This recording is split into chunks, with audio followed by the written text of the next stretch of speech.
Start करते हैं। If we have two rough surfaces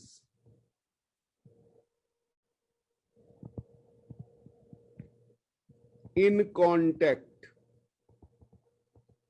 देखिए दो चीजें जरूरी हैं, एक तो आप सरफेसेस होनी चाहिए, दूसरा कांटेक्ट पे होना चाहिए। Okay, and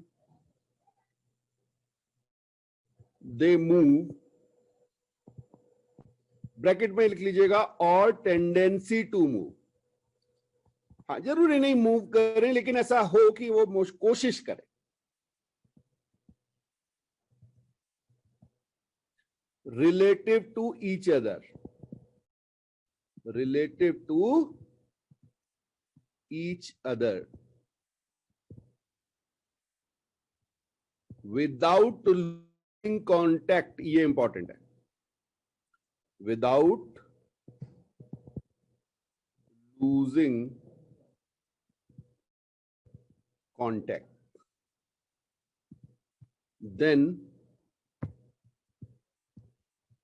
friction force arises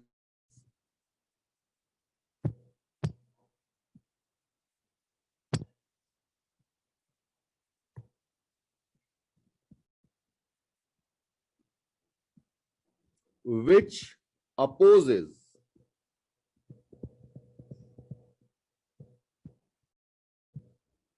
such motion.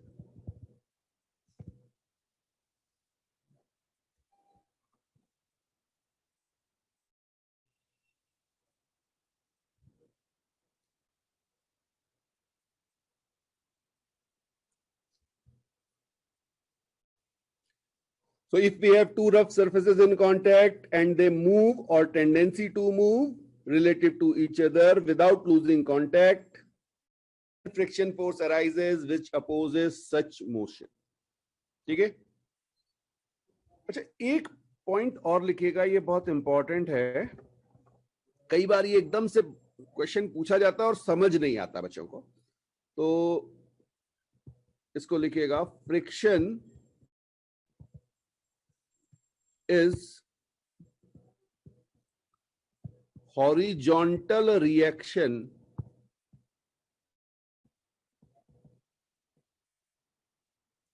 of rough surface. हाँ, एक हमने नॉर्मल रिएक्शन पढ़ी थी ना, तो जब दो बॉडीज कांटेक्ट में होती हैं, यहां समझना बेटा, ये मैं आपको दिखा रहा हूं। मान लीजिए मेरे पास एक सरफेस है, ये ब्लैक कलर की सरफेस मैंने आपको दिखाई, इस पे मैंने ब्लॉक रखा हुआ है, this is my block. Okay,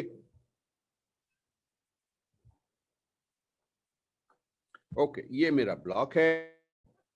अब इस ब्लॉक को अगर आप देखेंगे, यहां पे मैं ब्लॉक आपको दिखा रहा हूं, सपोज मैंने इस ब्लॉक को एक स्पीड दे दी आगे के डायरेक्शन में, ठीक है, और यहां पे जो सरफेसेस हैं वो रफ हैं, ये हमने आपको ये भी गिवन है। अब क्या होगा समझिएगा, ये जो सरफेस कांटेक्ट में आपको दिख रही है, मैं यहाँ पे हाइलाइटर से आपको रेड कलर से दिखाने की कोशिश कर रहा हूं। अच्छा, कलर चेंज कर देते हैं, ब्लू कलर से दिखा देते हैं। ये देखिए, ये जो सरफेस कांटेक्ट में है, यहां पर एक फोर्स डायरेक्शन में लगेगा जो मोशन को अपोज करेगा, रिलेटिव मोशन को। ठीक है, हाँ, रिलेटिव मोशन किसका है? इसका, ब्लॉक का और ग्राउंड। तो there is a relative motion between block and ground, तो ये फ्रिक्शन फोर्स इसको अपोज करेगा। तो ये सरफेस के कैसे है? Parallel to the surface. समझ में आया? तो लिखिएगा, direction is parallel to the surface.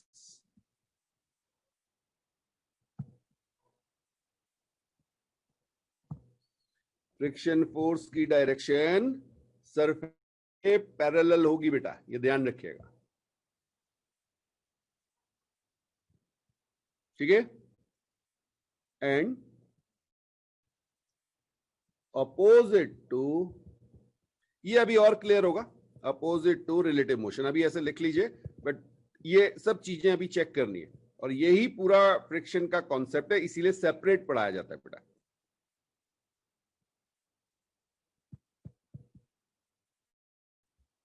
Opposite to relative motion है बेटा, मोशन के अपोजिट नहीं है, ध्यान रखिएगा।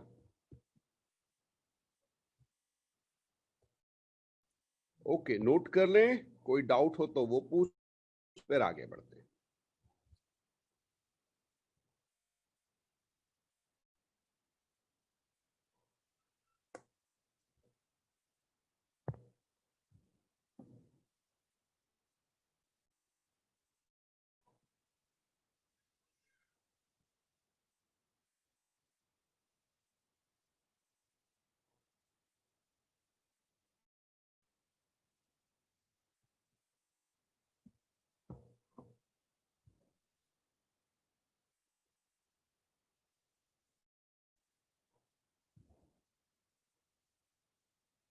नोट हो जाए तो मुझे कम्युनिकेट भी कर दीजिएगा बेटा।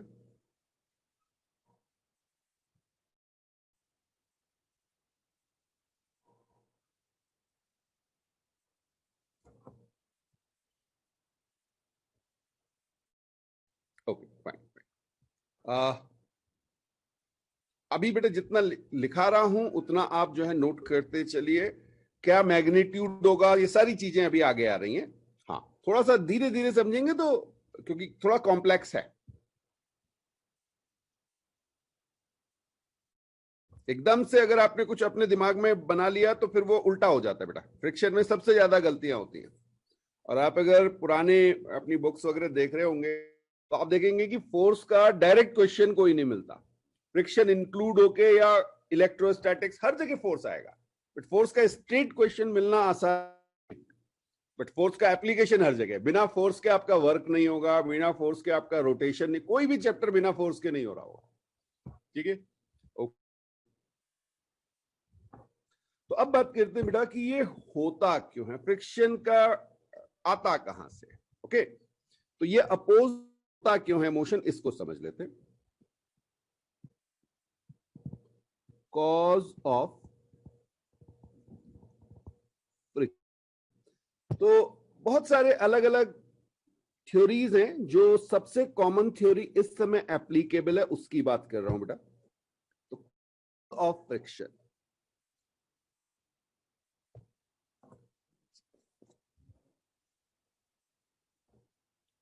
बेटा आपको अभी मैंने कहा था ये मेरे पास एक सरफेस और इस पे एक ब्लॉक, इस तरह से मैंने आपको ये दिखाया था, ठीक। और ये लग रहा है कि ये स्मूथ सरफेस है, बट अगर मैंने यहां पर लिख दिया रफ,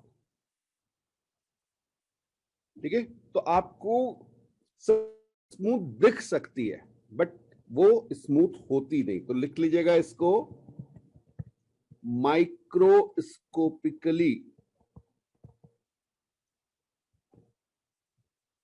नो सरफेस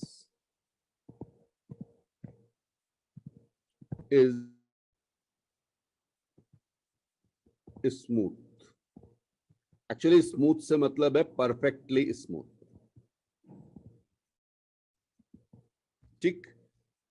तो अगर मैं आपको एक छोटे से पोर्शन को इनलार्ज करके दिखाऊं, ठीक है ना, माइक्रोस्कोप में अगर हम इसको देखें तो हमारे पास कुछ ऐसी सरफेस हमें दिखेगी जैसे आल्प्स को हिमालय के ऊपर रख दिया गया। देखिए दो सरफेस मैं आपको दिखा रहा हूं इस तरह से बेटा। हाँ, ये जो आपको रेड मैंने इनलार्ज करके दिखाया है उसमें रेड कलर की सरफेस ये ऊपर वाली है, ये रेड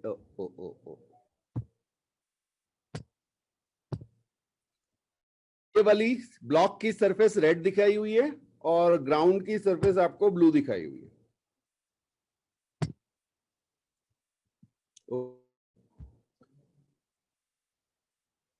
तो जो आपको फ्लैट दो सरफेस ऐसे दिख रही थी, तो आपने इनलार्ज किया तो आपको कुछ इस फॉर्म में दिखाई देंगे। अब बेटा इनमें जो पॉइंट ऑफ कॉन्टेक्ट्स हैं वो ये रहे, ओके। तो सारा का सारा जो वेट है, जो नॉर्मल है, वो कहां पर आएगा? जहां पर कांटेक्ट है बेटा, इन पॉइंट्स पर, ठीक। और इनका एरिया क्या है? Very very small. तो these point are high pressure points. इन पॉइंट्स को कहते हैं प्रेशर पॉइंट्स। और यहां पर जो आपका प्रेशर है वो बहुत हाई हो जाता है बेटा, समझ रहे हैं ना? सारा का सारा वेट इन कुछ पॉइंट, मैंने एक छोटा सा एरिया आपको दिखाया, ऐसे पॉइंट्स बहुत ज्यादा हो सकते हैं, बट ऐसा नहीं कि पूरे की पूरी सरफेस दूसरी सरफेस के साथ कांटेक्ट में होती है, ठीक है। अब समझिए, आप रेड वाली सरफेस को पुश करने की कोशिश कीजिए, बड़े इजीली आप इमेजिन कर सकते हैं। मैं इसको और इनलार्ज कर दे रहा हूं आपको। हाँ, अब जब आप रेड सरफेस को मूव कराने की कोशिश करेंगे, तो एक तो जैसे वो रिएक्शन वाली जो चीज है ना, वो इसको अपोज करेगी। जरा समझते हैं इसको। देखिए यहां पर ऐसे करके नॉर्मल लग रहा होगा, अभी मैं नॉर्मल की बात कर रहा हूं बेटा, ये नॉर्मल लग रहा होगा। तो इसका एक कंपोनेंट इधर, समझ में आ रहा है बेटा? अगर मैं इस रेड वाली बॉडी को फॉरवर्ड डायरेक्शन में मूव कराऊंगा, तो ये पोर्शन इसको अपोज करने की कोशिश करेगा, दिस वन, है ना? हाँ, यहां पे देखिए ये वाला नहीं करेगा, दिस वन, ये नहीं करेगा क्योंकि ये आगे चला जाएगा। कोशिश करते हैं, देखिए आगे, ये देखिए यहां पर ये वाला पोर्शन इसको हिट नहीं करेगा, बट इधर ये टकराएगा, ओके। बिल्कुल फर्स्ट वाले पॉइंट को देखिए, ये रेड पॉइंट ब्लैक के साथ हिट हो रहा है, ये इसको रोकेगा। वैसे भी आप इमेजिन कीजिए, अगर आल्प्स को आप हिमालय के ऊपर मूव कराने की कोशिश करेंगे तो रिस्ट्रिक्शन लेंगे ना। अब देखिए मैं आपको दिखा रहा हूं, ये जो पोर्शन देख रहा है ना ब्लू कलर से मैंने आपको दिखाया, ये फंसेगा इस पे।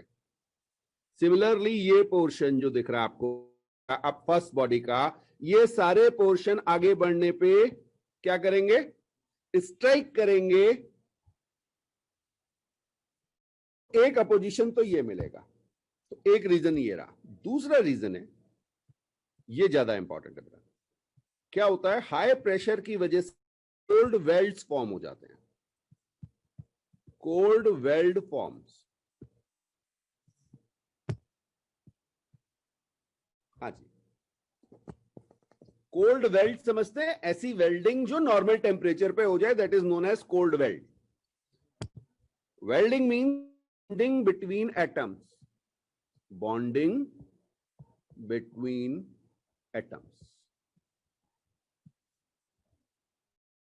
हाँ, आपने ये चीज थोड़ी बहुत पढ़ी होगी बेटा कि दो बॉडीज को अगर आपको स्टिक करना है तो उनके एटम्स आपस में स्टिक करने चाहिए, आपस में उसमें हाँ बॉन्डिंग होनी चाहिए ना। तो अब क्या होगा देखिएगा, मैं आपको डिफरेंट कलर से दिखा रहा हूं। ये जो पोर्शन है, हाँ ये रेड कलर पिंक कलर से दिखा रहा हूं, देखिए पॉइंट्स, प्रेशर पॉइंट्स। यहां पर इतना ज्यादा प्रेशर है कि यहां के जो एटम्स हैं ये दूसरे के साथ बॉन्ड बना लेते हैं, और इनको सेपरेट करने के लिए आपको इनको ब्रेक करना जरूरी है।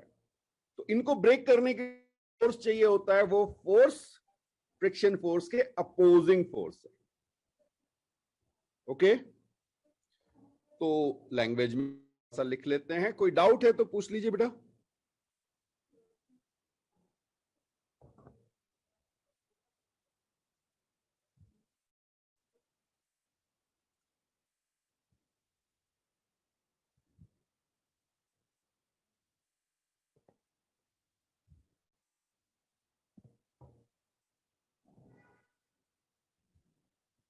यस, तनोया क्लियर, उत्कर्ष, पुष्पांजलि इज देयर, क्लियर है बेटा आप लोगों को?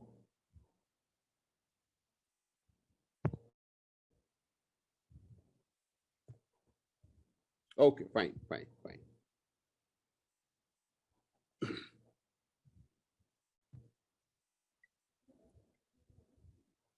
बेटा देखिए ना, अगर मैं आपसे कहूं कि इस तरह से मेरे पास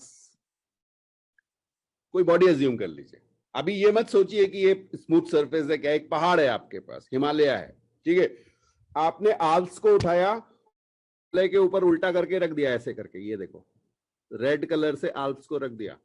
अब जब आप इस आल्प्स को आगे बढ़ाने की कोशिश करोगे तो क्या होगा? तो यहां पर ये जो पोर्शन आपको दिख रहा है ना, ये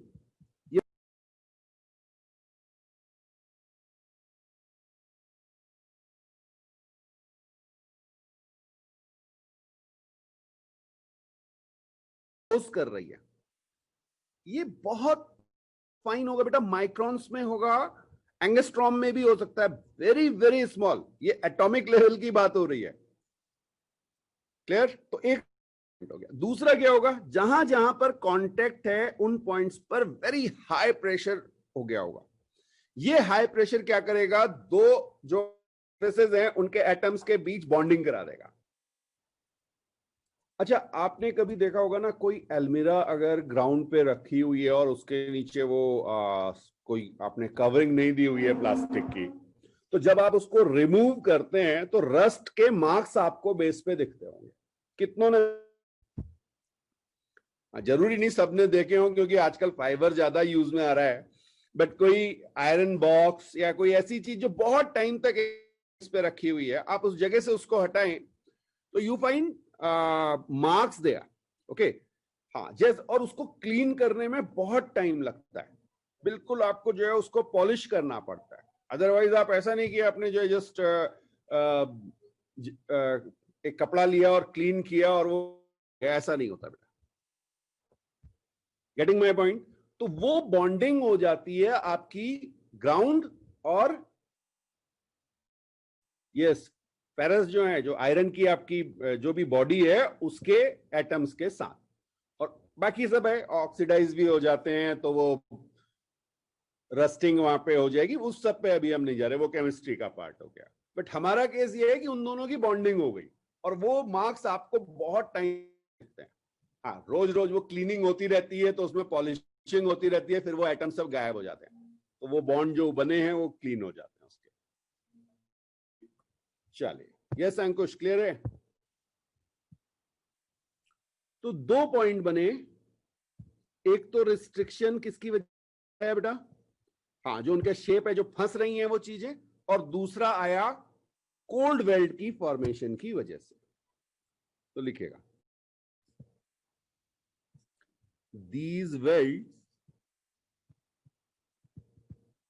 produce static friction। अभी बता रहा हूं स्टैटिक फ्रिक्शन क्या है। when an applied force attempts to slide one surface relative to another,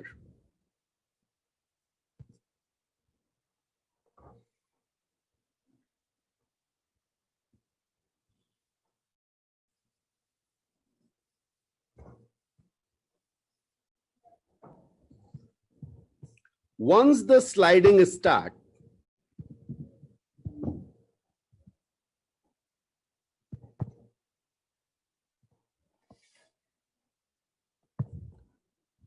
there are many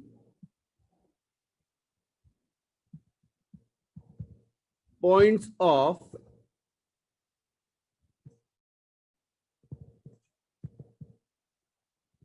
momentary cold weld।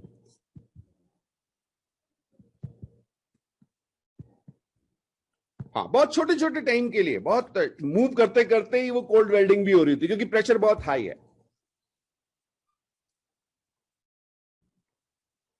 Okay, अच्छा यहां पर ऑल्दो हम फिजिक्स में इसे डील नहीं करते, बट प्रैक्टिकल सिचुएशन में बता रहा हूं तो इसको लिख लीजिएगा, बट ये कहीं पे यूज में नहीं आएगा। हाँ, जब आप प्रैक्टिकल में कोशिश करेंगे तो ये आपको देख सकता है।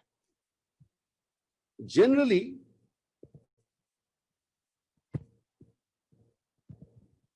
The sliding motion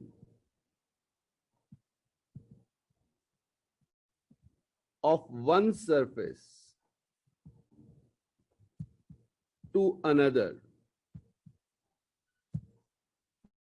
is jerky। आप कभी पुश करें ना तो ऐसा लगता है जैसे जर्क लगा। यह है स्टिक एंड स्लिप। कभी आप किसी हैवी चीज को पुश करें एक दो लोग तो ये आप फील कर पाएंगे, सडनली जो है एकदम से एक्सेलरेट होता फिर रुक जाता है।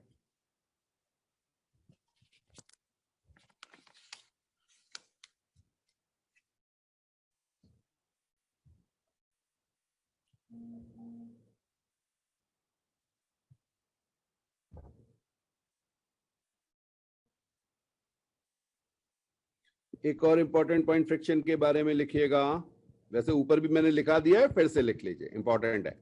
Friction force opposes relative velocity।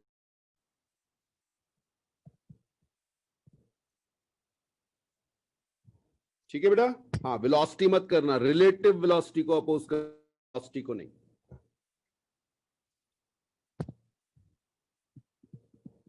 एक और इंपॉर्टेंट पॉइंट, इस पे स्ट्रेट क्वेश्चन मिलता है। Friction force does not depend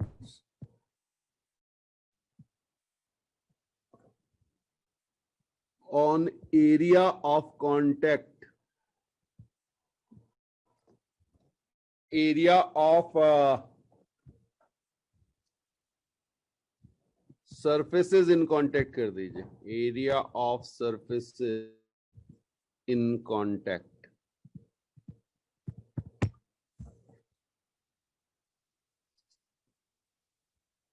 ठीक, हाँ इस पे थोड़ा सा बेटा समझने की कोशिश करते हैं। इसमें जनरली कई बार कंफ्यूजन होता है। होता क्या बेटा, मान लीजिए एक ये एरिया है आपके पास, एक बड़ा एरिया है और वेट सेम है। फोर्स जो लग रहा है ना वो mg, इसका भी लग रहा है, इसका भी लग रहा है। अब बहुत ध्यान से समझना। आप कहेंगे मान लीजिए यहां पर let's say okay 10 points of contact है, एक छोटा सा एरिया लिया हुआ हमने, 10 पॉइंट्स ऑफ कांटेक्ट है। ऑब्वियसली यहां पे क्या होंगे, इंक्रीज कर जाएंगे भाई, 20-30 हो सकते हैं। ये समझ में आया सबको? तो कोल्ड वेव्स ज्यादा कहां बने,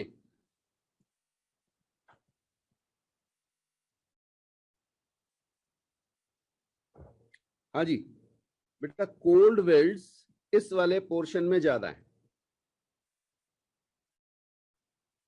ठीक है ना, जितने ज्यादा पॉइंट्स उसमें कोल्ड वेव्स ज्यादा होंगे।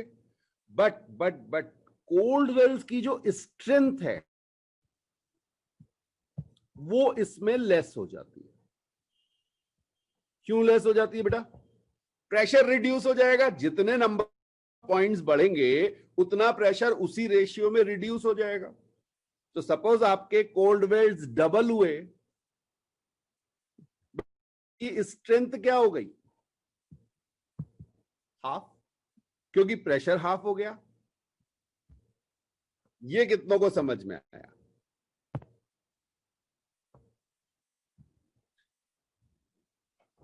एरिया इंक्रीज हो गया है ना। हम ये अज्यूम, इतना इजी नहीं है लेकिन ये अज्यूम कर लीजिए कि जो भी पॉइंट कांटेक्ट में है उन सब के एरिया सेम है। वो पॉइंट है ना, बहुत छोटा सा एरिया होगा, वो एरिया सबका सेम मान लिया हमने। तो बहुत सारे एरिया जब आपने जोड़े, ये रेड कलर के जो दिखा रहा हूं, ठीक है, ये एरिया ज्यादा हो गया किस केस में, सेकंड वाले केस में। एरिया ज्यादा हो गया तो आपका प्रेशर रिड्यूस हो गया, प्रेशर रिड्यूस हो गया तो आपका स्ट्रेंथ कम हो गई, बट नंबर ऑफ पॉइंट्स ज्यादा हो गए, नेट में इफेक्ट सेम आया। तो ये याद रखिएगा, friction force does not depends on area of surfaces in contact. ठीक है, एक मिनट बेटा, मैं इसको रिड्यूस कर दूं जिससे आप इसको कॉपी कर लें।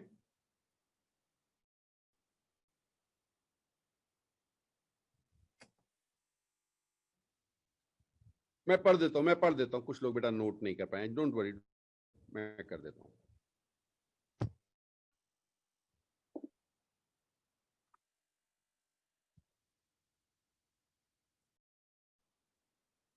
These welds produce static friction when an applied force attempts to slide one surface relative to another. Once the sliding starts, there are many points of momentary cold welding. तो generally जो ये sliding होती है, the sliding motion of one surface to another is jerky. Stick करता है, slip करता है, stick करता है, स्लिप करता है. Okay? The friction force is relative velocity. Velocity को oppose नहीं करता, relative velocity को oppose करता है. And the last point is friction force does not depend on area. Area पे depend नहीं करता, because जब area increase होता है तो number of pressure points increase होते हैं, बट उन स्ट्रेंथ डिक्रीज कर जाता है. क्लियर? ओके, तो ये तो हमारे पास मेन पॉइंट्स आ गए. अब भाई ये कि फ्रिक्शन होता कितना है, मैग्नीट्यूड, बिना मैग्नीट्यूड के तो कोई बात ही नहीं चलेगी. तो मैग्नीट्यूड समझने से पहले हम फ्रिक्शन बेटा दो टाइप में डिवाइड करते हैं. थोड़ा सा समझते हैं इसको, लिखिएगा.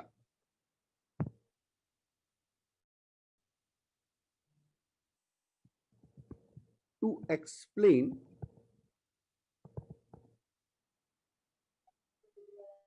nature of friction,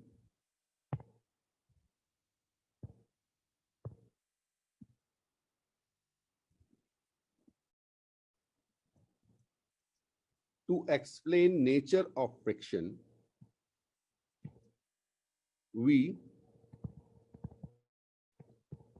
divide friction in two categories. दो टाइप के फ्रिक्शन हम पढ़ेंगे. First one is static friction. नाम से ही क्लियर हो रहा है बेटा, स्टैटिक मींस रेस्ट. तो ये है when there is no relative motion. हाँ, कोई रिलेटिव मोशन ना हो उस समय स्टैटिक होता है. और दूसरा हम समझेंगे बेटा काइनेटिक फ्रिक्शन.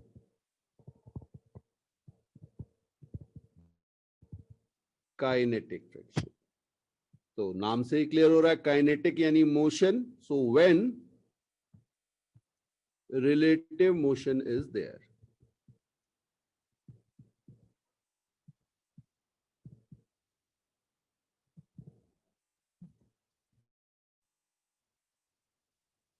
ठीक है, हाँ, ये नोट हो जाए तो मुझे बता दीजिए, फिर आगे बात करते हैं.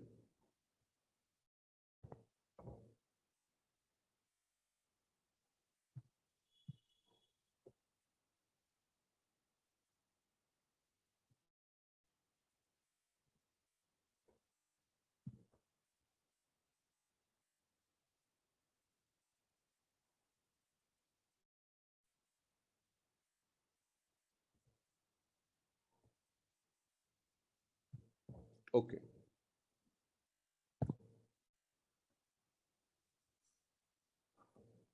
अब बेटा कुछ बुक्स में इसे लॉस कहा जाता है. ठीक है, हम इन्हें जो नाम देना चाहें सकते हैं. लॉज ऑफ फ्रिक्शन भी कह सकते हैं, बट बेसिकली सिंपल कॉन्सेप्ट है कि कैसे कैसे काम करेगा. ओके, तो इसको समझ लेते हैं. तो नंबर 1 पॉइंट है, ए कर लीजिए sir. If body does not move,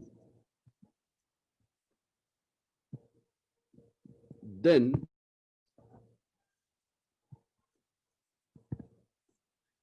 the friction is static. और इसको बेटा आप लिखेंगे एफ एस। ठीक है, हाँ मेरी क्लास में आप इसे एफ एस सी, क्लियर हो जाएगा बिल्कुल। हमारा कौन सा फ्रिक्शन है? स्टैटिक फ्रिक्शन है। तो F S friction, small F friction के हुआ, एस स्टैटिक के लिए। ठीक है, and is equal to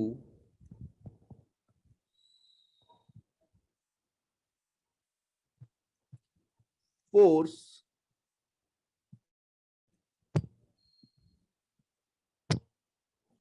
applied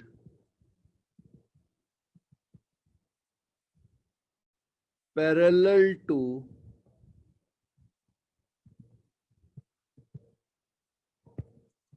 surfaces in contact।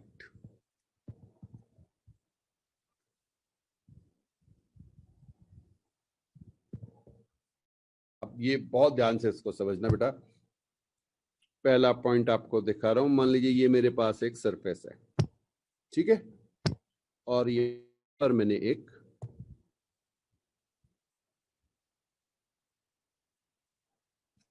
Block आपको दिखाया हुआ है।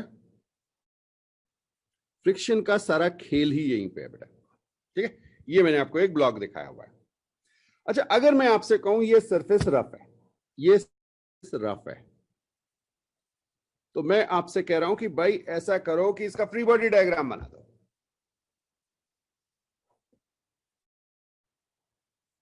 ठीक है, ओके, कोई मेरे ख्याल से लेट एग्जिट हो गए थे, मैं उनके लिए एक बार, बस छोटा सी चीज है बेटा, एक बार पढ़ लूं।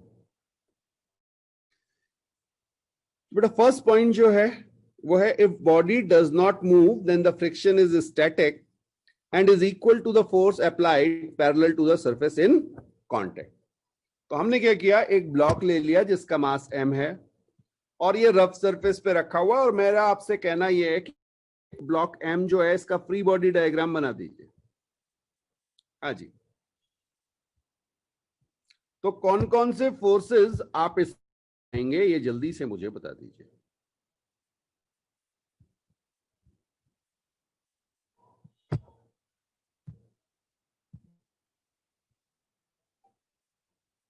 यस, फर्स्ट फोर्स वेट, बिल्कुल, पहला फोर्स आपने mg लगा दिया। दूसरा फोर्स नॉर्मल लगेगा, बहुत अच्छी बात है, आपने नॉर्मल लगा दिया। ठीक है, हाँ। अब बेटा सरफेस रफ है, तो अब आप फ्रिक्शन को इग्नोर नहीं कर सकते, अब हमने फ्रिक्शन पढ़ लिया। So now my question is कि फ्रिक्शन किधर लगेगा?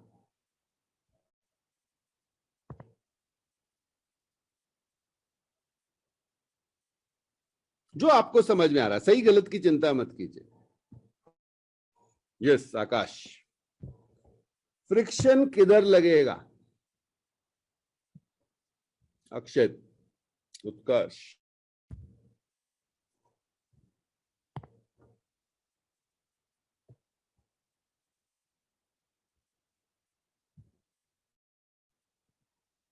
हाँ जो आप कहेंगे मैं उधर लगा दूंगा।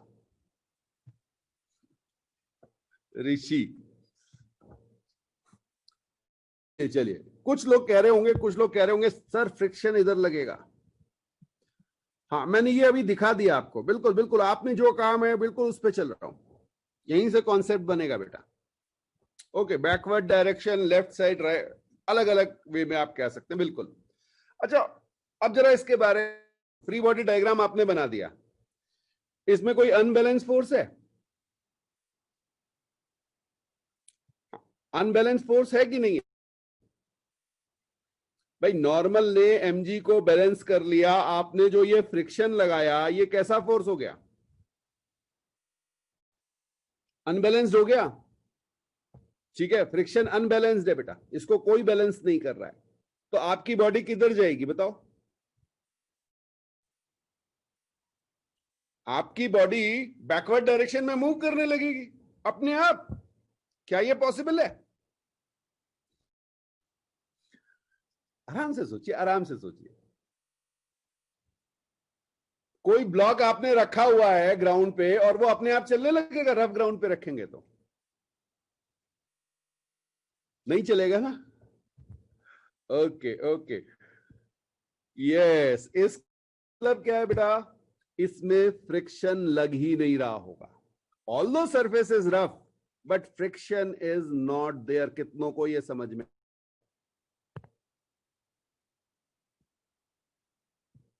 हाँ जी सजल, इसका फ्री बॉडी डायग्राम एमजी और नॉर्मल।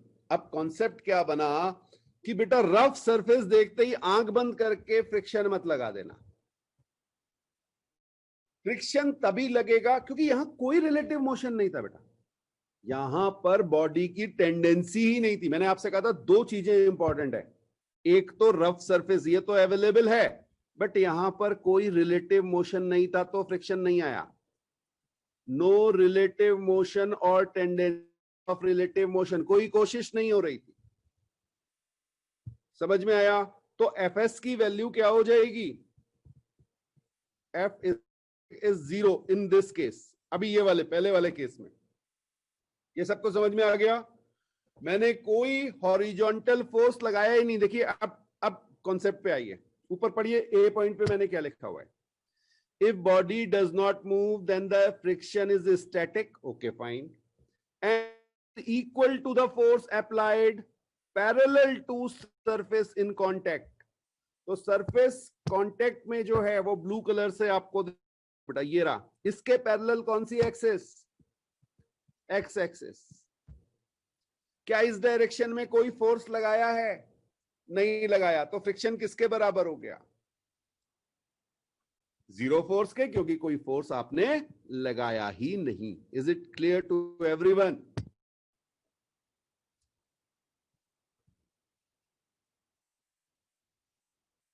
कोई किसी तरह का डाउट हो तो पूछ लें। Fine fine fine. F S आप कहेंगे एफ एस है स्टैटिक, बॉडी मूव नहीं कर रही तो स्टैटिक फ्रिक्शन है, बट स्टैटिक फ्रिक्शन की वैल्यू कितनी आ गई?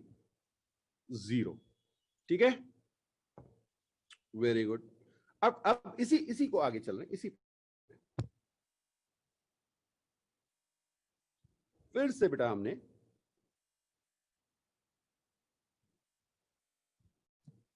एक सरफेस बनाई,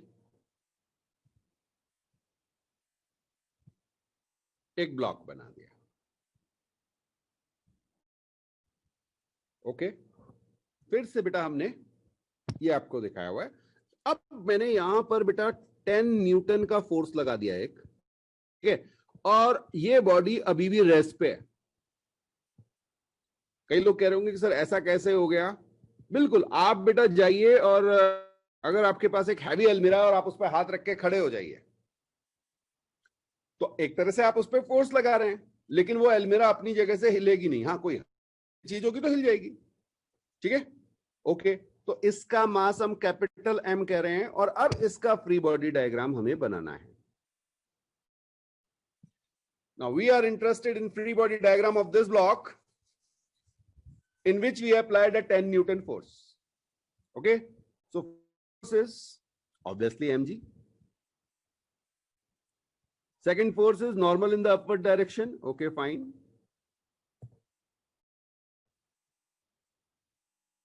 ठीक है, अब जरा सी देखते हैं बेटा, यहां पर आप क्या कीजिए, दो पॉइंट एज्यूम कर लीजिए।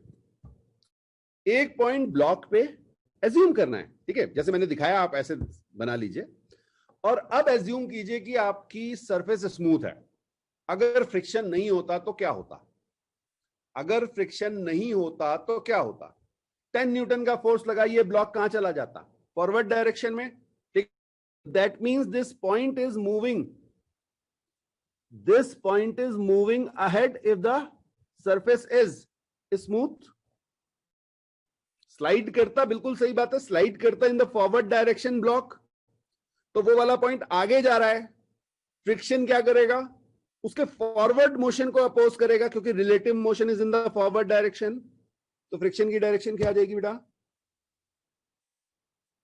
बैकवर्ड। हाँ, लेकिन यहां लिखा हुआ है कि ये रेस्ट पे है, इसका मतलब ये फ्रिक्शन कैसा होगा? Static, body is not in motion, basically relative motion. Okay, और साथ में एक फोर्स लग रहा है, कितना? 10 न्यूटन।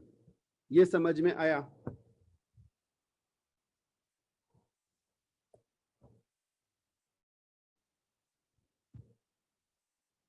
हाँ हाँ, बिल्कुल बिल्कुल, 10 न्यूटन के लिए नॉर्मल लगेगा, लेकिन वो तो बंदे पे लगेगा ना। सपोज ये देखिए देखिए देखिए, हाँ, उससे कंफ्यूज मत हो बेटा। एक्शन रिएक्शन पेयर है, अलग अलग बॉडीज पे आएगा। उसका जो रिएक्शन पेयर होगा वो तो इस पर्सन पे लग रहा होगा। मैं तो फ्री बॉडी डायग्राम ब्लॉक का बना, बिल्कुल नॉर्मल लगेगा, लेकिन वो दूसरी बॉडी पे लगेगा, वो ब्लॉक पे नहीं लगेगा। ओके? तो अब अगर आप देखेंगे तो नॉर्मल ने किसको बैलेंस किया है? mg को। और स्टैटिक फोर्स किसके बराबर हो गया? 10 newton the force applied parallelly to the surface. ये सारी कहानी कब?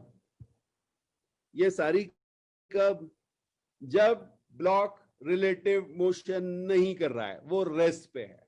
समझ में आ गया? बट हाँ, अब नेक्स्ट पॉइंट आएगा। ठीक है, ये पहला पॉइंट मेरे ख्याल से सबको क्लियर हो गया। आपने किसी बॉडी पे कोई फोर्स अप्लाई किया, बॉडी अपनी जगह से मूव नहीं की, बॉडी रेस्ट पे है, तो जो आपने फोर्स लगाया उस फोर्स को कोई अपोज कर रहा होगा। कौन अपोज कर रहा है? तो फ्रिक्शन किसके बराबर हो जाएगा? आपने जो फोर्स लगाया उसके बराबर। ठीक है? Okay, now the second point.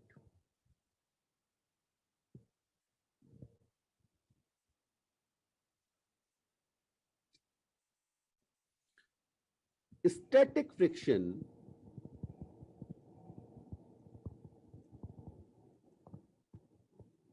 has a limiting value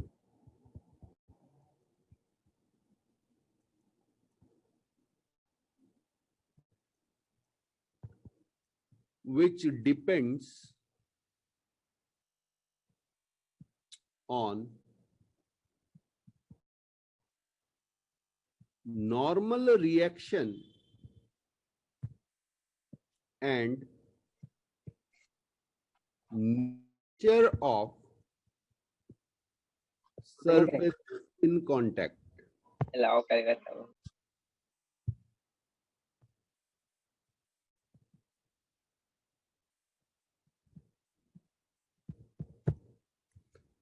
Static friction has a limiting value, depends on normal reaction and nature of surfaces in contact.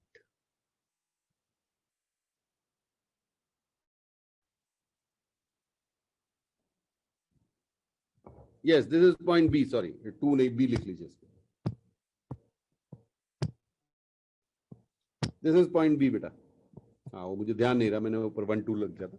Second point है, वहां ऊपर ए लिखा था तो इसको बी लिख लीजिए।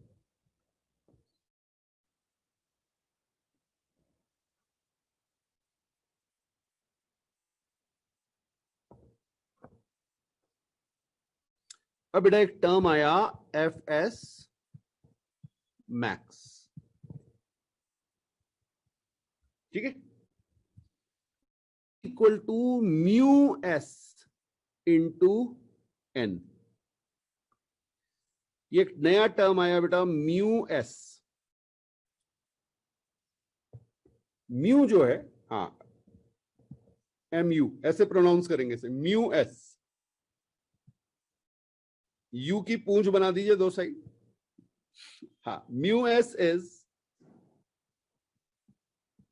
Coefficient of static friction.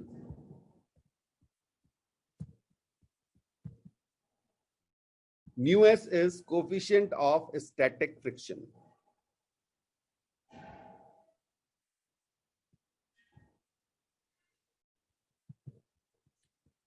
If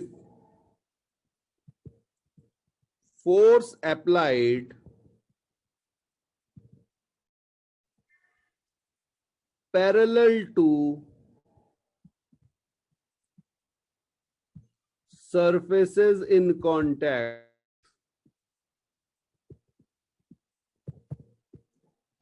is more than F S max.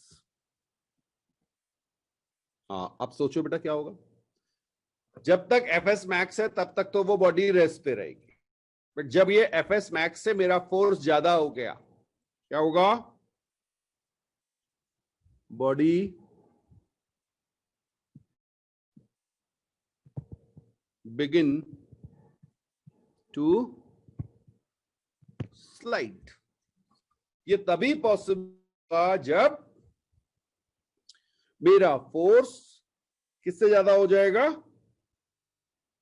F S max से। तो इस समझना है, पहले नोट कर लीजिए फिर समझाते हैं आपको। हाँ, इसको नोट कर लीजिए बेटा, ये सेकंड पॉइंट है और ये सबसे इंपॉर्टेंट पॉइंट है। सारा का सारा फ्रिक्शन अटका ही इन 3 पॉइंट्स पर है। अगर ये 3 पॉइंट्स क्लियर तो पूरा फ्रिक्शन क्लियर, और फिर कहीं भी मुश्किल नहीं आएगी। नोट हो जाए तो मुझे बता दीजिए।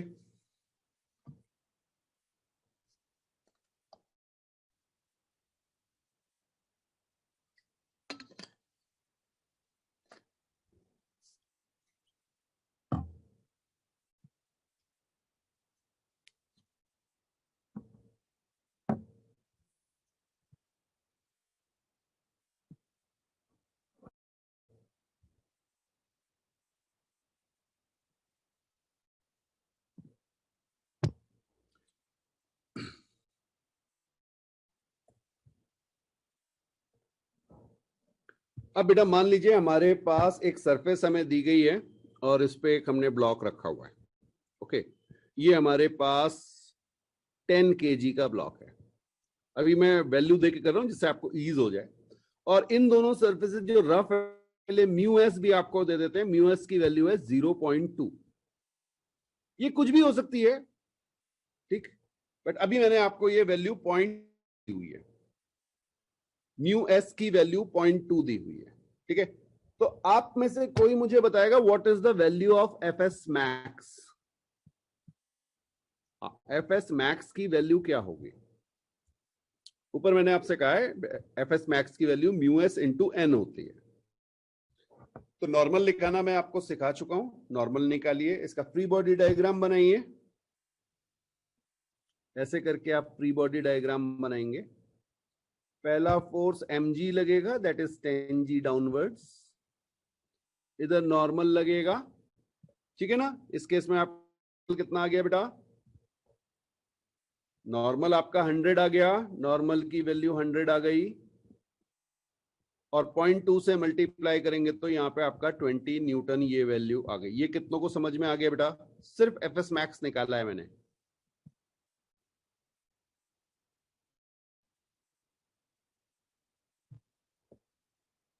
पॉइंट 2 इंटू 10 इंटू जी की वैल्यू 10 मेरी क्लास में। यस, क्लियर है बेटा?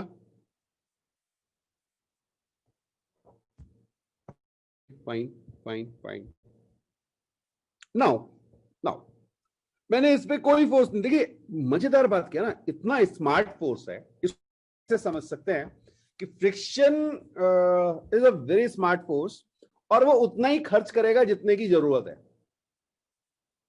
भाई जेब में मम्मी ने आपको घूमने के लिए जाते समय कुछ पैसा दिया, तो आप घर से निकलते ही सारा पैसा थोड़ी खर्च कर देते हैं। जहां पे रिक्वायरमेंट होती है वहीं पे खर्च करें। तो ये फ्रिक्शन उसी तरह का, बिल्कुल आपकी तरह का स्मार्ट फोर्स है, ठीक है। हाँ, ये बस उतना ही खर्च करेगा जितने की इसको रिक्वायरमेंट है। तो देखते हैं जरा कि अभी मैंने कोई फोर्स अप्लाई नहीं किया, तो क्या फ्रिक्शन की रिक्वायरमेंट है? फ्रिक्शन की रिक्वायरमेंट है नहीं। अवेलेबल कितना है बेटा? अवेलेबल है मेरे पास, ये रहा 20 न्यूटन अवेलेबल है।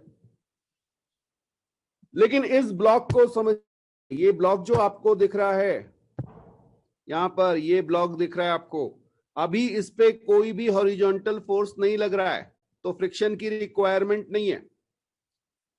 तो एफएस कितना हो जाएगा? 0। पहला वाला केस जो हम डिस्कस कर चुके हैं। अब समझिएगा। अब बेटा मैंने यहां पे एक फोर्स लगा दिया, कितना? 10 न्यूटन का फोर्स लगा दिया, ठीक है। अब सोचो क्या होगा। अब फ्री बॉडी डायग्राम बना रहे हैं बेटा। तो एक फोर्स आया इधर 10 न्यूटन। अगर सरफेस स्मूथ होती तो बॉडी किधर जा रही होती? फॉरवर्ड डायरेक्शन में। तो फ्रिक्शन किधर लगेगा? अपोजिट। अब हमें चेक करना पड़ेगा, हमारा फ्रिक्शन लिमिट है 20 न्यूटन, 10 उससे कम है या ज्यादा है? तो हमारा जो फोर्स है वो 10 न्यूटन जो अप्लाई हमने किया है, ये फोर्स ना, ये दिख रहा है आपको, ये वाला फोर्स, हाँ, ये फोर्स फ्रिक्शन की लिमिट से कम है।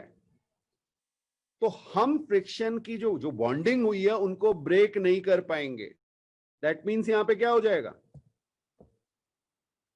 एक्सेलरेशन इज 0 और कैसा होगा? स्टैटिक फ्रिक्शन, क्योंकि बॉडी मूव नहीं करेगी। ये कितनों को समझ में आया? और यहां से आपको मिल जाएगा Fs is equal to 10 Newton.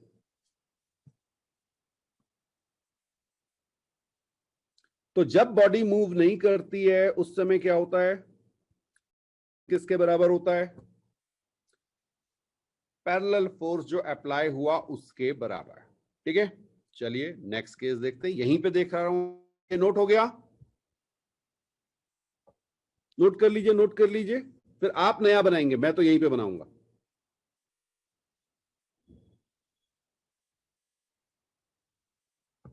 चलिए इसको कॉपी करके दूसरी जगह दिखा देते हैं।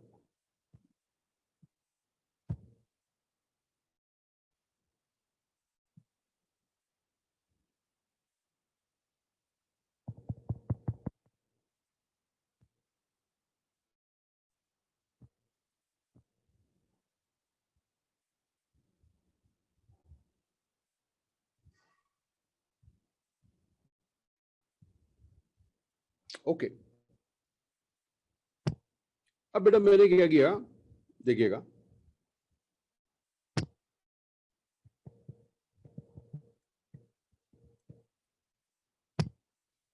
मैंने 19.9 न्यूटन का फोर्स लगा दिया।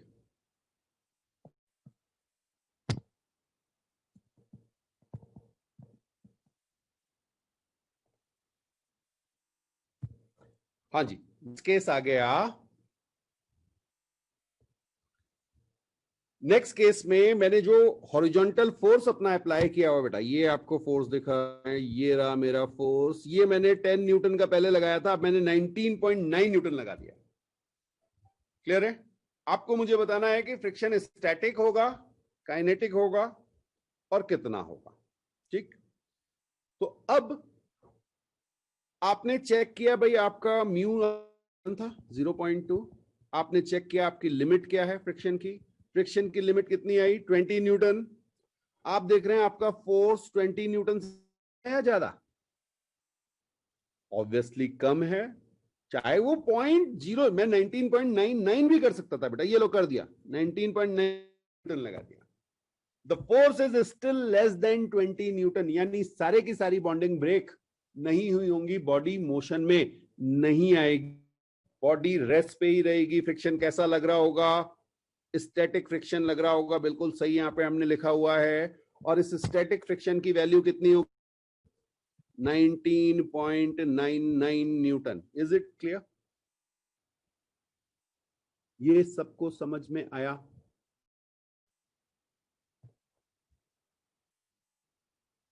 बिल्कुल, एक्सेलरेशन 0 होगा, एक्सेलरेशन 0 होगा, क्योंकि नेट फोर्स सीन में ही नहीं आया। ठीक है, बट अब थर्ड पॉइंट बनेगा, अगर मैं इस पे 20.01 न्यूटन लगा दूं, 20 न्यूटन से ज्यादा कुछ भी हो सकता है, 20.1, 21 कुछ भी लगा सकता हूं, बट 20.0000 अगर मैंने लगा दिया तो क्या होगा? सारे के सारे जितने बॉन्ड्स बने हुए हैं जिनकी वजह से फ्रिक्शन क्रिएट हो रहा है वो सब ब्रेक हो गए होंगे। बॉन्ड्स को ब्रेक करने की लिमिट कितनी है? 20 न्यूटन। 20 न्यूटन से जैसे ही ज्यादा फोर्स लगेगा, इनफैक्ट 20 न्यूटन भी अगर लग गया तो भी सारे बॉन्ड्स ब्रेक हो चुके होंगे। यह समझ में आया? तो नेक्स्ट पॉइंट देखिएगा। ठीक है, थर्ड पॉइंट देखते हैं। तो ये सबको समझ में आ गया कि जैसे ही 20 न्यूटन से ज्यादा होगा बॉडी मोशन में आ जाएगी। इसी पॉइंट को फिर से लिखा रहा हूं।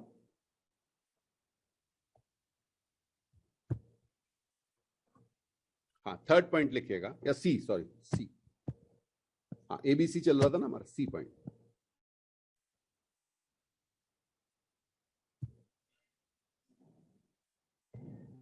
जस्ट अ मोमेंट, किसी को कंफ्यूजन है। हाँ बेटा, मैंने ये कहा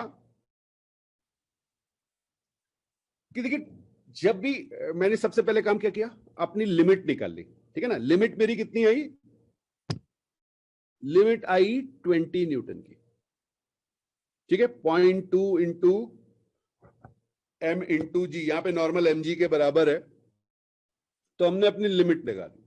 अब मैं आपसे कह रहा हूं कि अगर मेरा फोर्स, कौन सा फोर्स, ये जो पैरेलल फोर्स है, ठीक है, अगर लिमिटिंग फोर्स से कम है तो बॉडी मूव नहीं कर पाएगी। खुद सोचिए, आपके पास एक फोर्स है जो अपोज कर रहा है, वो 20 न्यूटन, और आपने 10 न्यूटन का फोर्स लगाया हुआ है, तो वो फोर्स इतना स्मार्ट है कि उसकी लिमिट है 20 न्यूटन। वो अभी जब कोई फोर्स नहीं लगाता तो वो, ठीक है। तो अभी क्या होगा, यहां से मैंने 10 न्यूटन लगाया, फ्रिक्शन ने अपोज करना शुरू किया, फ्रिक्शन की लिमिट 20 की है, फ्रिक्शन कितना लगेगा, 10 न्यूटन लगेगा, कोई मोशन नहीं आएगा।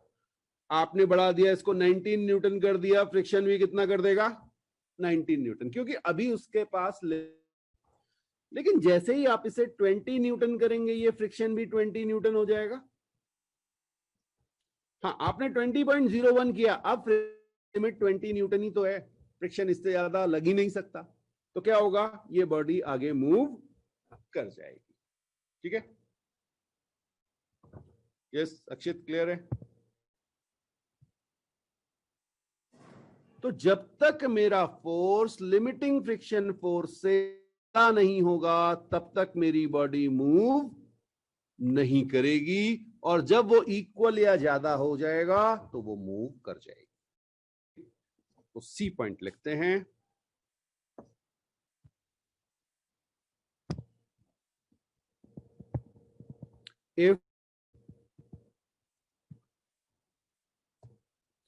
if body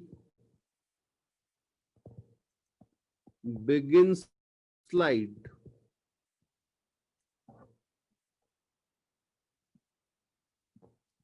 along the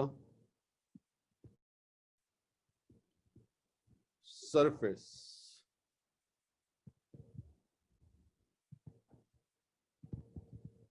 magnitude of friction force, इसको आप कहेंगे, क्योंकि मोशन हो चुका है, इसको आप क्या कहेंगे, काइनेटिक फ्रिक्शन कहेंगे, ठीक है। हाँ, ब्रैकेट में लिख लीजिएगा, इसका नाम आप रखेंगे एफ के, समझने के लिए आसान हो जाता। तो एफ के होता है आपका mu K into N.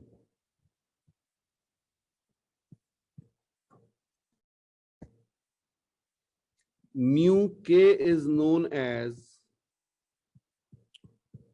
Coefficient of kinetic friction.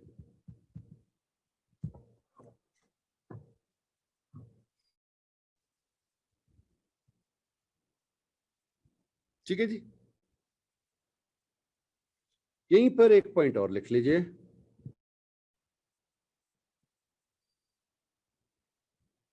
generally mu k is less than mu s,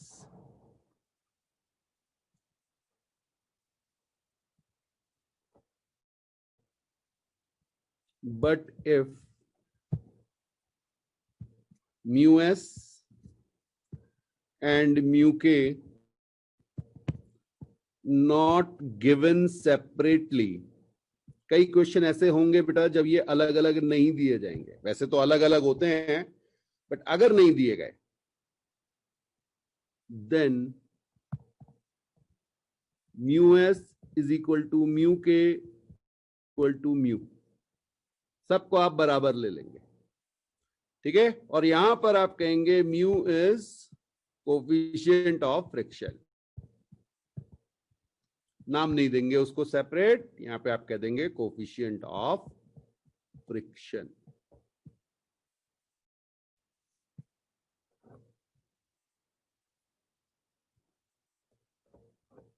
हाँ जी,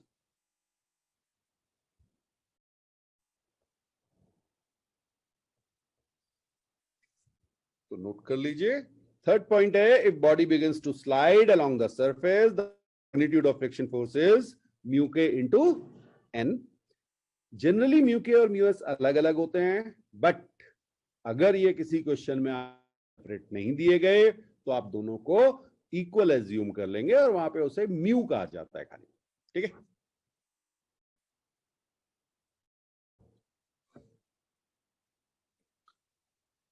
तो नोट हो जाए तो मुझे बता दीजिए, फिर हम आगे बात करते हैं।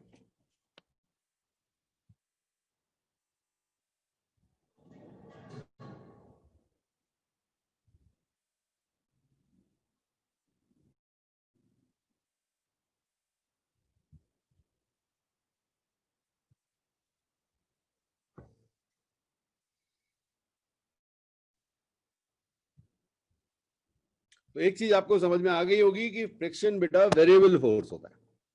हाँ, और बहुत स्मार्ट है, अपने अकॉर्डिंग जितना चाहिए होता है उतना वेरी कर सकता है। बट अगर वो काइनेटिक मोशन में आ गया तो फिर वो कांस्टेंट हो जाता है, उसकी value mu K into N हो जाएगी।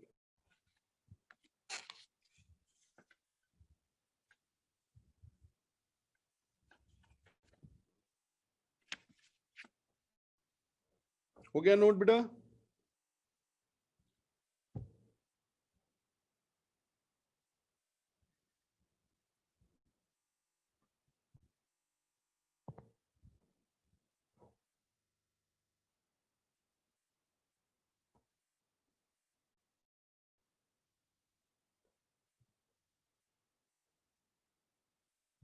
Good good good.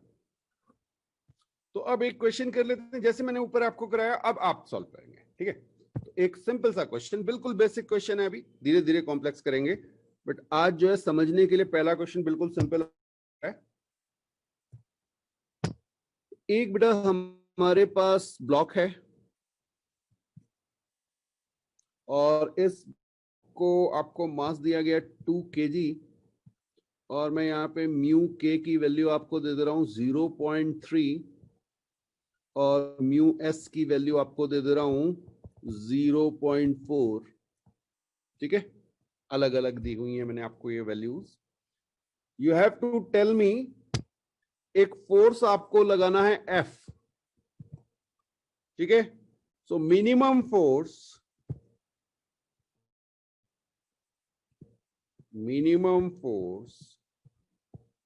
so that block is just start sliding। ठीक है, हाँ, कितना फोर्स लगाएं कि ये ब्लॉक जो है ये स्लाइडिंग स्टार्ट कर दे। तो एक चीज का ध्यान रखें, आपको स्लाइडिंग स्टार्ट करने के लिए इनके जो बॉन्ड्स हैं वो ब्रेक करने पड़ेंगे। तो एक बार आपको अपने फोर्सेस जो हैं, जो आप एफ लगा रहे हैं, उसको कहां तक ले जाना पड़ेगा? एफ एस मैक्स तक। तो आपको एक्चुअल में क्या कैलकुलेट करना है?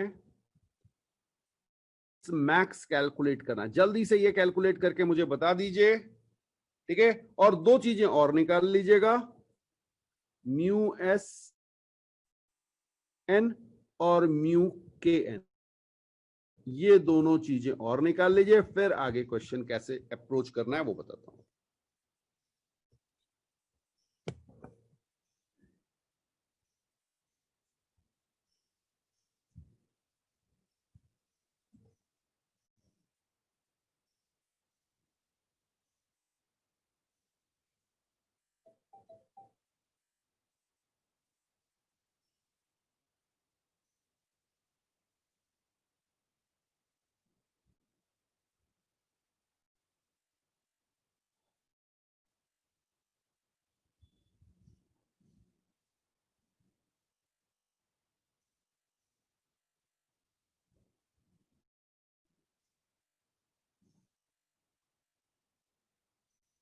हाँ जी,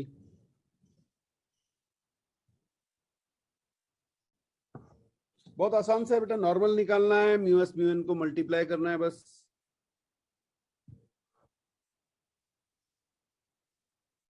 ठीक है, सजल का आंसर आ गया शायद।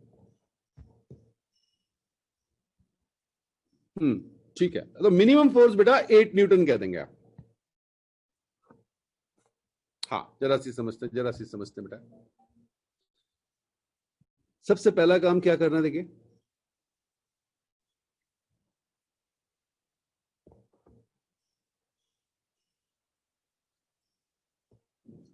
सबसे पहले बेटा आपको यहां फ्री बॉडी डायग्राम ही बनाना पड़ेगा, क्योंकि आपको नॉर्मल निकालना है।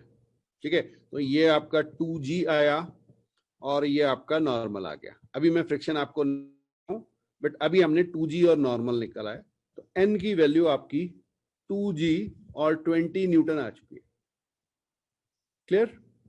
मैंने आपसे कहा था एफएस मैक्स बता दीजिए, तो एफएस मैक्स आपको पता है, FS max mu S into N होता है, तो ये आपका आ जाएगा 0.4 into 20, that is 8 newton. Clear? और ये आपका आ जाएगा 6 न्यूटन। चेक कर लीजिए, सबका आ रहा है, और एफएस मैक्स की वैल्यू भी 8 न्यूटन आ गई। ये सबको क्लियर हो गया बेटा? बहुत आसान सा है। अभी मैं बिल्कुल सिंपल क्वेश्चन दिया था, जो ऊपर आपको कराया था बिल्कुल उसी तरह का था। अब समझिएगा, आपको सारे के सारे ब्रेक करने के लिए मिनिमम कितना चाहिए? 8 न्यूटन चाहिए। जब तक आप 8 न्यूटन फोर्स नहीं अप्लाई करेंगे तब तक जब तक आप 8 न्यूटन फोर्स करेंगे तब तक ये बॉडी मूव नहीं करेगी। तो एफ मिनिमम इज 8 न्यूटन। अब समझना बेटा, अगर आपने इस फोर्स 8 न्यूटन पे सारे के सारे ब्रेक हो गए और बॉडी क्या हुई? Body just start moving. इसको कहते हैं क्रिटिकल सिचुएशन। 8 न्यूटन वाली सिचुएशन कितनी है? या ऐसे लिख लीजिए, F applied is equal to F X. इसको आप कहेंगे क्रिटिकल सिचुएशन। क्रिटिकल सिचुएशन में बेटा आप ये सकते कि क्या होगा, दोनों ही चीजें हो सकती है। तो दिस इज क्रिटिकल सिचुएशन। ठीक है, तो ये दोनों और क्लब होता है। अगर आपसे कहा जाए कम फोर्स जो इसको मूव करा दे, तो आप कहोगे 8 न्यूटन। आप कहोगे मैक्सिमम फोर्स जो इसको मूव ना करा पाए, तो वो भी क्या है? 8 न्यूटन। Getting my point? हाँ, तो लैंग्वेज का थोड़ा सा आपको ध्यान रखना पड़ेगा।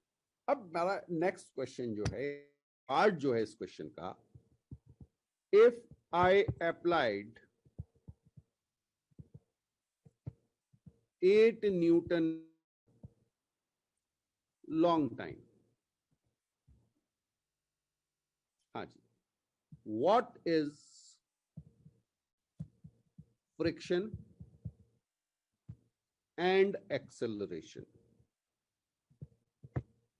अब इसको बहुत ध्यान से समझना, क्या कॉन्सेप्ट डेवलप करेगा आपका। बेटा था क्या, जैसे ही आपने 8 न्यूटन लगाया ना, हाँ, अब बॉडी जो है वो ब्रेक हो चुकी है। ठीक है, तो अब क्या होगा?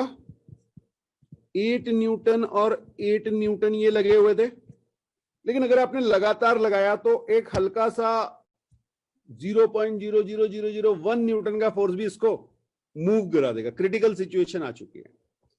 तो जैसे ही ये बॉडी मोशन में आएगी, ठीक है, अब देखना मोशन वाला बिल्कुल सेम मोमेंट का डायग्राम है, बट अब हमने अज्यूम कर लिया कि बॉडी मोशन में है। तो यहां पे कितना फोर्स लगेगा? ये तो हमने लगाया 8 न्यूटन, लेकिन इधर कितना लग जाएगा? मोशन में आ चुकी है बेटा, मोशन में लगेगा काइनेटिक फ्रिक्शन। और काइनेटिक फ्रिक्शन कितना है बेटा आपका? 6 न्यूटन। ये कितनों को समझ में आया? ये ट्रांजिशन है बेटा, जैसी ही बॉडी मूव करेगी 8 न्यूटन का फोर्स अपने आप कितना हो चुका होगा? 6 न्यूटन का। और यहां पे आपका है 2 kg। तो आप देख रहे हैं वो अनबैलेंस फोर्स हो गया। यहां पर आपका अब A 0 नहीं होगा। A कितना आ जाएगा? 8 - 6, ये नेट फोर्स हो गया, that is mass into acceleration. तो आप देखेंगे ए आपका आ जाएगा 1 मीटर पर सेकेंड स्क्वायर। ये समझ में आया तो मुझे रिस्पॉन्ड कीजिए, डाउट है तो भी पूछिए बेटा।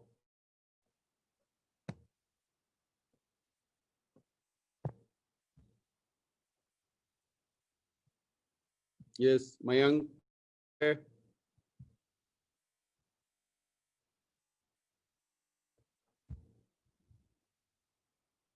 गुड।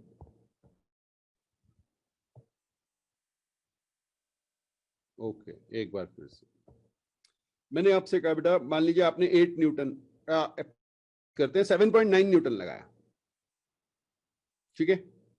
मैं फिर से डिस्कस कर लेता हूं, कोई बात नहीं, कोई बात नहीं, चिंता मत कीजिए। हाँ बेटा, ये समझना बहुत जरूरी है। नहीं बेटा, क्रिटिकल का मतलब ही है रेस्ट भी हो सकता है, मोशन भी होता है। क्रिटिकल कहां सुना आपने? क्रिटिकल टर्म कहीं सुना है? यस ऋषि, टू में सुना होगा, हॉस्पिटल में जनरली सुनाई देता है।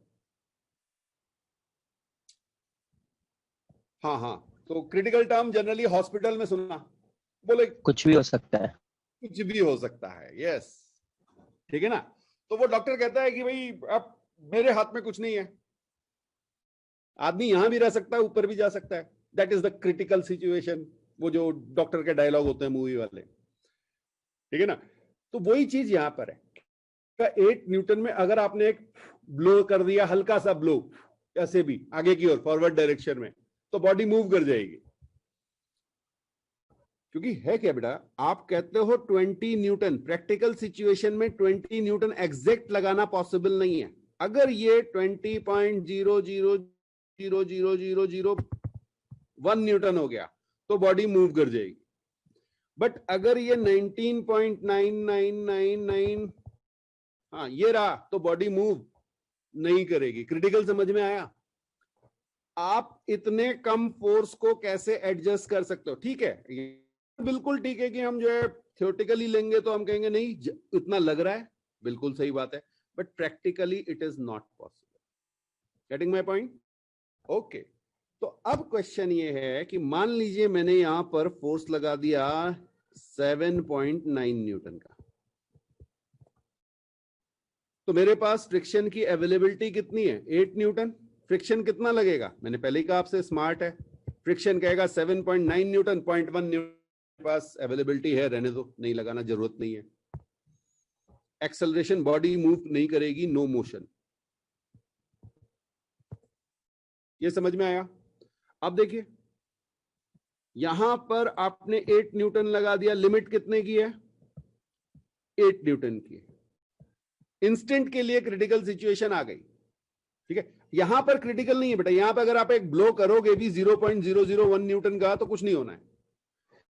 यहां पर अगर 0.00001 न्यूटन एक्स्ट्रा आ गया तो क्या होगा? ये बॉडी किस में आ जाएगी? मोशन में। इसलिए इसको सिचुएशन लेते हैं, ठीक है। जैसे ये मोशन में आई, आपका स्टैटिक फ्रिक्शन खत्म हो गया, कौन सा फ्रिक्शन चालू हो गया? काइनेटिक फ्रिक्शन, और वो कितना था? 6 न्यूटन का। आया समझ में? तो आपके पास नेट फोर्स कितना हो गया? ये लगा जर्क, अभी तक चीज रुकी थी, सडनली आप पुश करते रहे, कुछ एकदम से आप आगे जाते हैं, बिकॉज वो काइनेटिक में कन्वर्शन एकदम से रिड्यूस हो जाता है, 6 न्यूटन का आ जाता है, आपकी बॉडी में एक्सेलरेशन आ जाएगा 8 - 6/2 का, या 1 मीटर पर सेकेंड स्क्वायर। ये समझ में आ गया?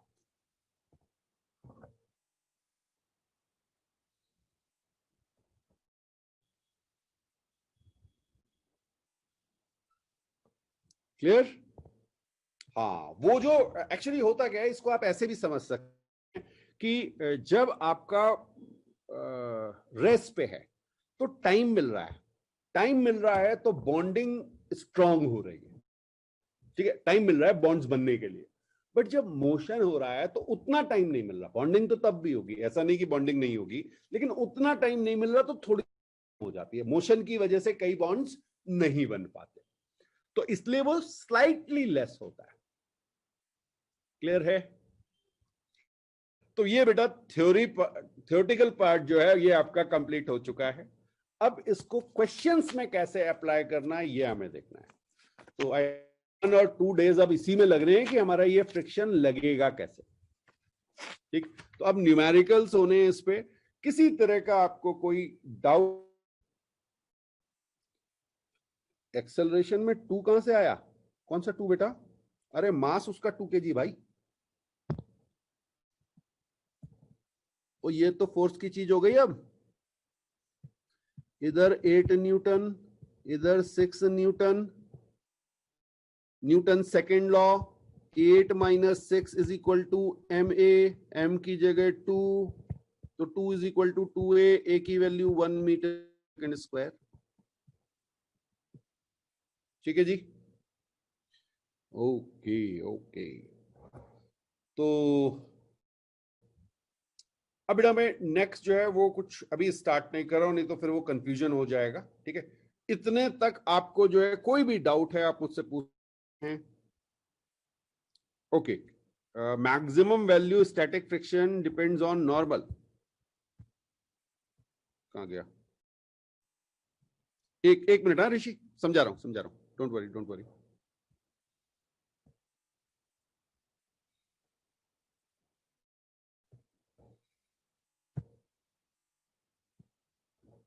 हाँ बेटा देख, ऐसा है ना, बहुत बढ़िया क्वेश्चन पूछा ऋषि ने। उन्होंने कहा कि सर जो एफएस मैक्स होता है, वो हमने कहा कि म्यू एस एन, तो वो नॉर्मल पे डिपेंड क्यों करता है? ठीक है ना, जब मैंने आपको फ्रिक्शन की स्टार्टिंग बताई बेटा, तो मैंने आपसे क्या कहा? इस तरह से 2 सरफेसेस कांटेक्ट में आएंगे। ठीक है, ये आपके क्या बनेंगे? पॉइंट्स। ये प्रेशर पॉइंट्स बने बेटा। इन प्रेशर पॉइंट्स पे कितना प्रेशर होगा ये कौन डिसाइड करेगा?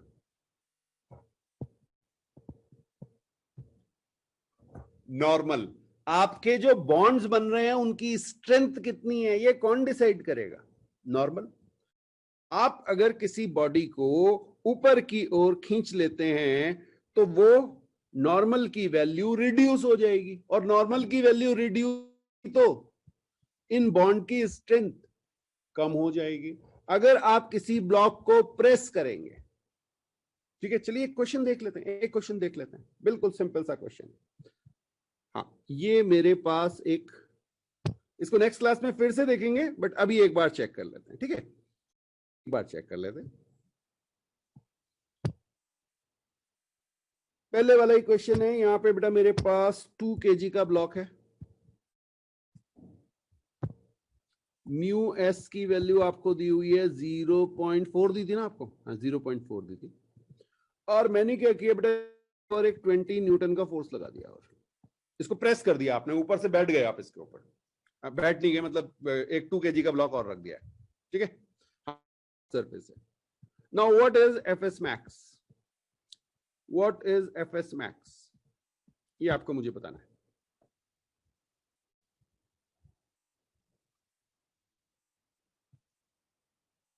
इसको आपको आंसर भी निकालना है और इसको आपको इमेजिन भी करना है कि हुआ क्या, क्यों ऐसा। आपने इसे ऊपर से प्रेस कर दिया लाइक दिस।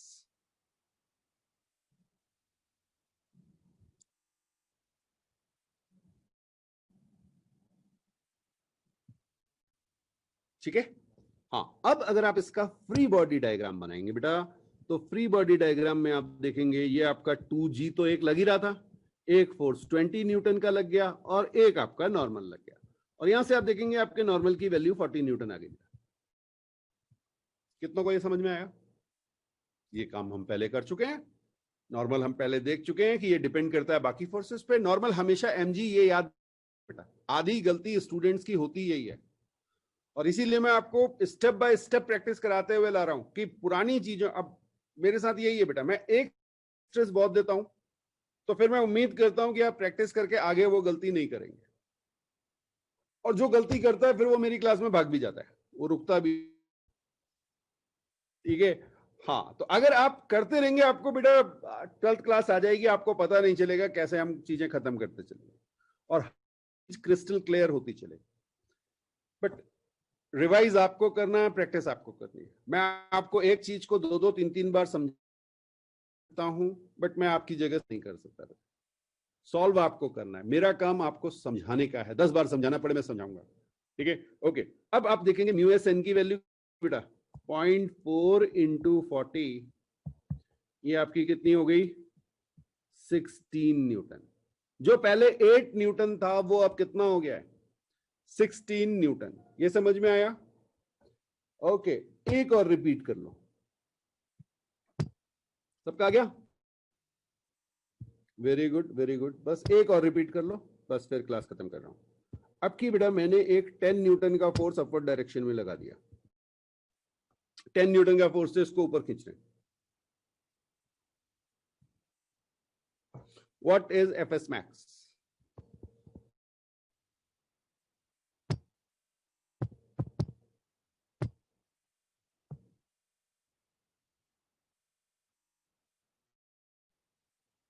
पहले तो नॉर्मल चेंज हो गया होगा आपका।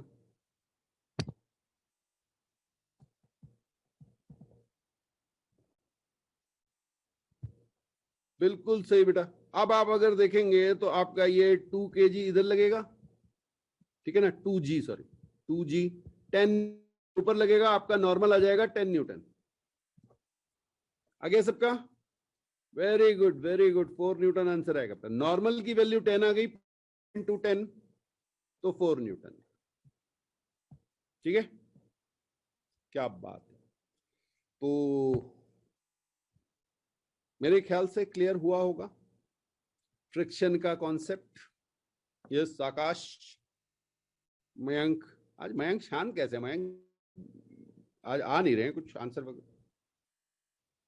मयंक कहाँ है?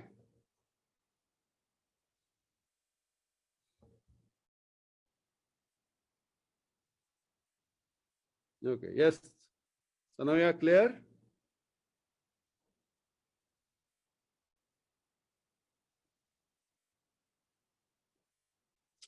चलिए फिर नेक्स्ट क्लास में मिलते हैं, और नेक्स्ट क्लास में फ्रिक्शन के क्वेश्चन, जो पहले क्वेश्चन किए हैं अब रफ सर्फेसेस के साथ करेंगे। तो फ्रिक्शन कैसे इंक्लूड होगा, पहले सिंपल सिंपल वाले, फिर उसे कॉम्प्लेक्स करते चलेंगे। ठीक है, ओके, बाय बाय। तो 1 या 2 लेक्चर और फोर्स आपका कंप्लीट। तो स्पीड हमारी बिल्कुल सही चल रही है। 1-2 लेक्चर आपके मिस हो को मैं बेटा कवर करने की कोशिश करूंगा जब भी मुझे टाइम मिलेगा। ठीक है, ओके, बाय बाय।